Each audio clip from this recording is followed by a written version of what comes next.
how can an organization measure and validate effectiveness of a Scrum Master and effectiveness of Agile Coach?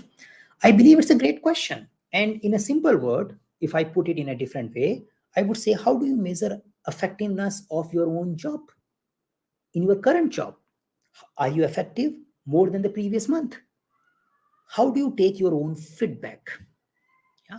So if you are working, the feedback is the goal, the retrospective is the goal, and introspection is also the goal.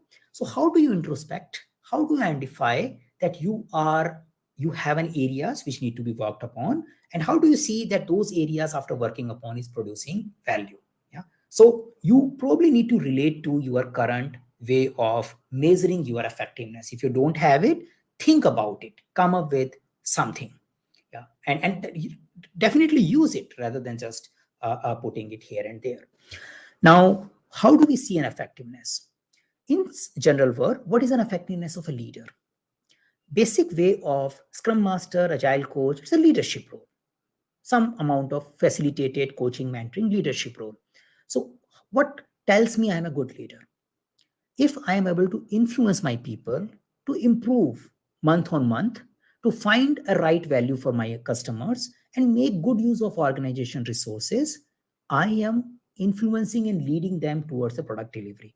I may not be an expert to solve technical problems, but I work with a given situation, given constraint, and we make a best use of it. So as a leader, my role is all about mentoring, coaching, developing team members. If I develop them and I use some kind of mechanism to assess how the development is going, one of the measurement is how productive the teams are, how the code quality is improving, and there could be a measurement of how happy the team is, how collaborative the team is. So if the collaboration is increasing, if the productivity is increasing, if the customer satisfaction is increasing, if the value delivery is increasing, probably I'm doing the good job. Yeah, that's a simple thing.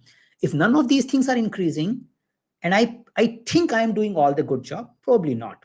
I might be struggling to improve it. Maybe there are so many various constraints, but I am always looking for ways to improve it. I may struggle for a month or 2 or 3, but after that, I should get a breakthrough. That's a simple thing.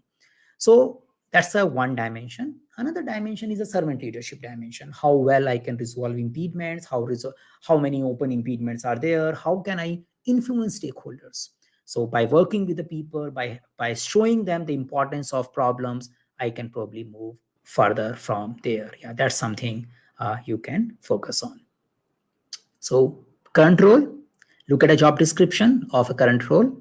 See what are the key performance areas of Scrum Masters and Agile Coaches, and probably have some mechanism to see how I am performing that roles and responsibility on month basis. And that's an effectiveness. Definitely the team performance, especially if you are working in a long-term assignment, is one of the key indicator of a leader. If I'm leading and my team is not doing anything, there is something wrong.